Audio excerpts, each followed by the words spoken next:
Il est exact, Éryximaque, reprit Aristophane, que j'ai bien l'intention de parler autrement que vous l'avez fait, toi et Pausanias.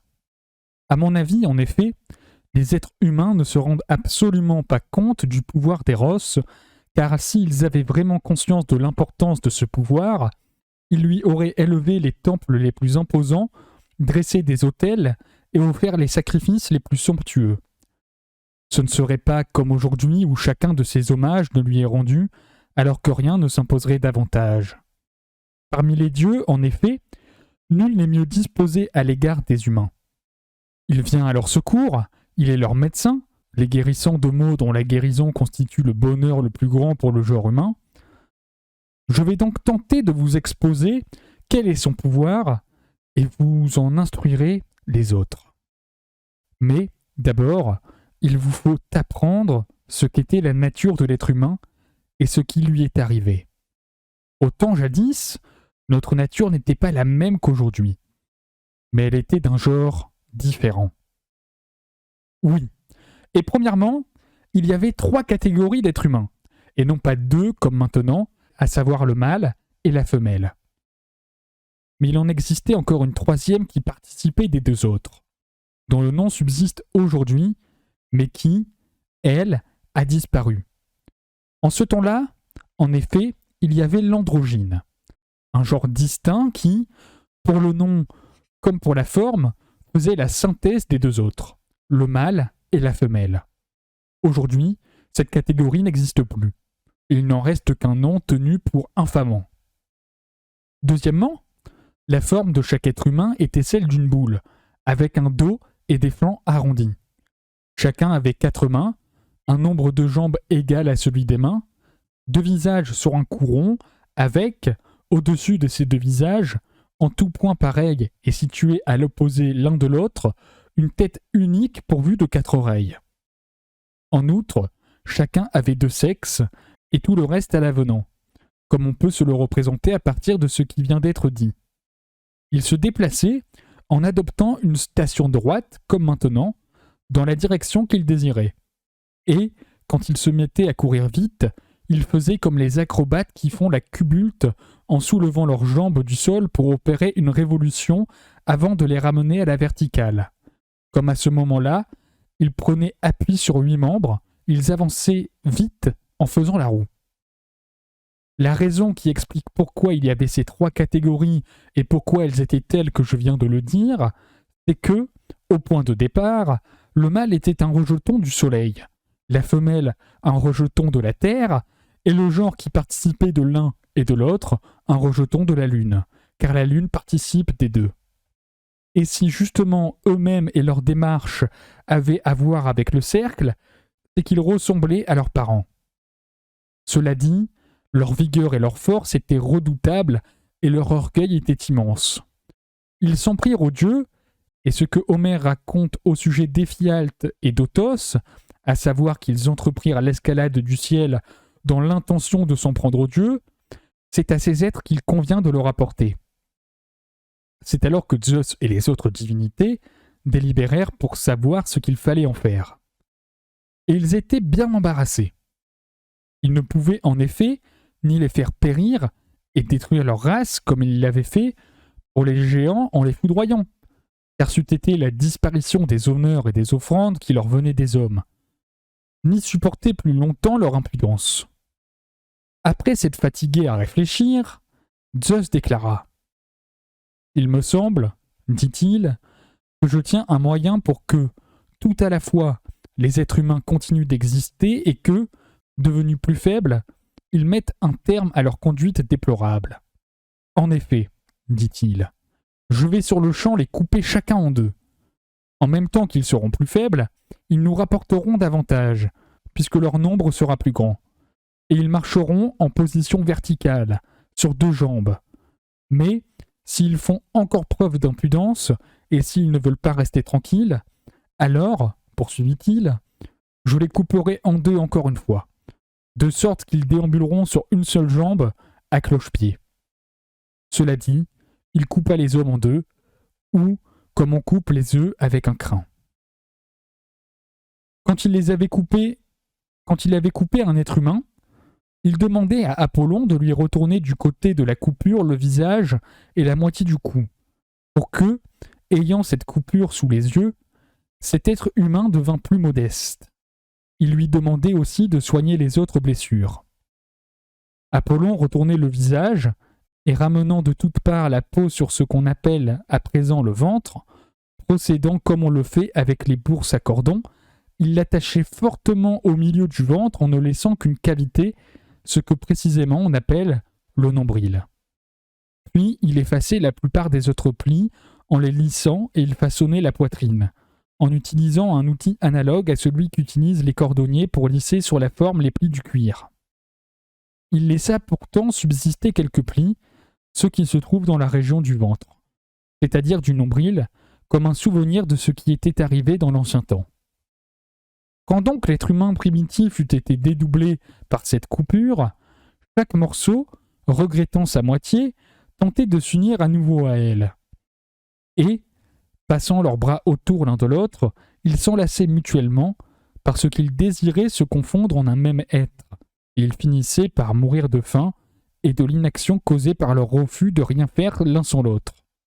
Et, quand il arrivait que l'une des moitiés était morte tandis que l'autre survivait, la moitié qui survivait cherchait une autre moitié, et elle s'enlaçait à elle. Qu'elle rencontrât la moitié d'une femme entière, la dite moitié étant bien sûr ce que maintenant nous appelons une femme, ou qu'elle trouvât la moitié d'un homme. Ainsi, l'espèce s'éteignait. Mais, pris de pitié, Zeus s'avise d'un autre expédient. Il transporte les organes sexuels sur le devant du corps de ces êtres humains. Jusqu'alors, en effet, ils avaient ces organes eux aussi sur la face extérieure de leur corps. Aussi, ce n'est pas en s'unissant les uns les autres qu'ils s'engendraient et se reproduisaient, mais à la façon des cigales en surgissant de la terre. Il transporta donc leurs organes sexuels à la place où nous les voyons, sur le devant, et ce faisant, il rendit possible un engendrement mutuel, l'organe mâle pouvant pénétrer l'organe femelle. Le but de Zeus était le suivant. Si, dans l'accouplement, un homme rencontrait une femme, il y aurait une génération et l'espèce se perpétuerait. En revanche, si un homme tombait sur un homme, les deux êtres trouveraient de toute façon la satiété dans leur rapport, ils se calmeraient, ils se tourneraient vers l'action, et ils se préoccuperaient d'autre chose dans l'existence. C'est donc d'une époque aussi lointaine que date l'implantation dans les êtres humains de cet amour, celui qui rassemble les parties de notre antique nature, celui qui de deux êtres tente de n'en faire qu'un seul, pour ainsi guérir la nature humaine. Chacun d'entre nous est donc la moitié complémentaire d'un être humain, puisqu'il a été découpé, à la façon des sols, un seul être en produisant deux. Sans cesse, donc, chacun est en quête de sa moitié complémentaire. Aussi, tous ceux des mâles qui sont une coupure de ce composé qui était alors appelé androgyne, recherchent-ils l'amour des femmes. Et c'est de cette espèce que proviennent la plupart des maris qui trompent leurs femmes, et pareillement toutes les femmes qui recherchent l'amour des hommes et qui trompent leurs maris. En revanche, toutes les femmes qui sont une coupure de femmes ne prêtent pas la moindre attention aux hommes. Au contraire, c'est plutôt vers les femmes qu'elles sont tournées, et c'est de cette espèce que proviennent les lesbiennes.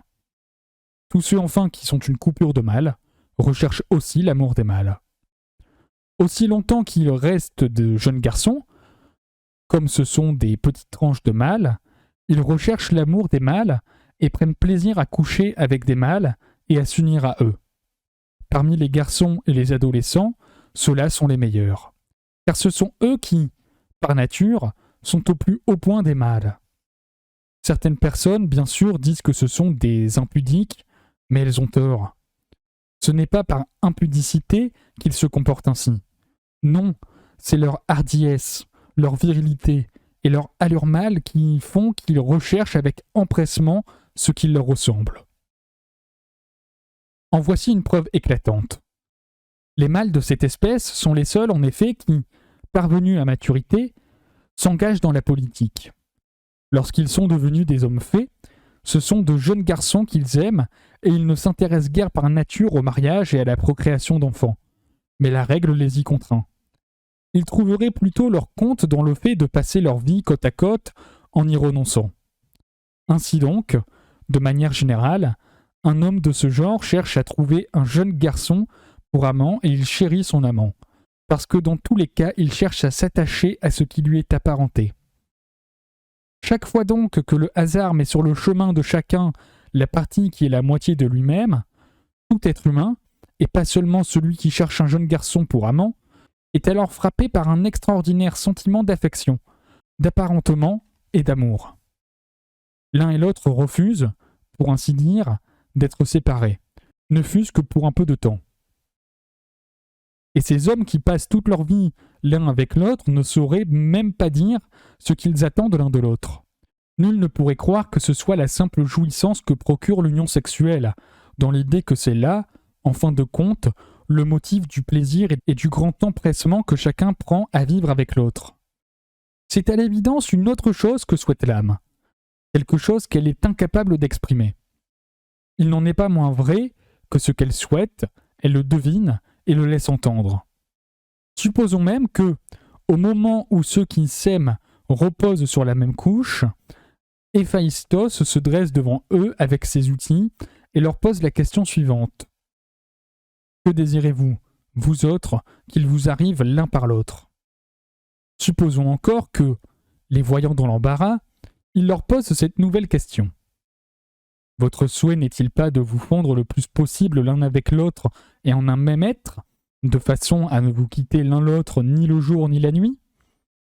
Si c'est bien cela que vous souhaitez, je consens à vous fondre ensemble et à vous transformer en un seul être, de façon à faire que de ces deux êtres que vous êtes maintenant, vous deveniez un seul, c'est-à-dire pour que, durant toute votre vie, vous viviez l'un avec l'autre une vie en commun comme si vous n'étiez qu'un seul être, et que, après votre mort, là-bas chez Hadès, au lieu d'être deux, vous ne formiez qu'un seul être, après avoir connu une mort commune.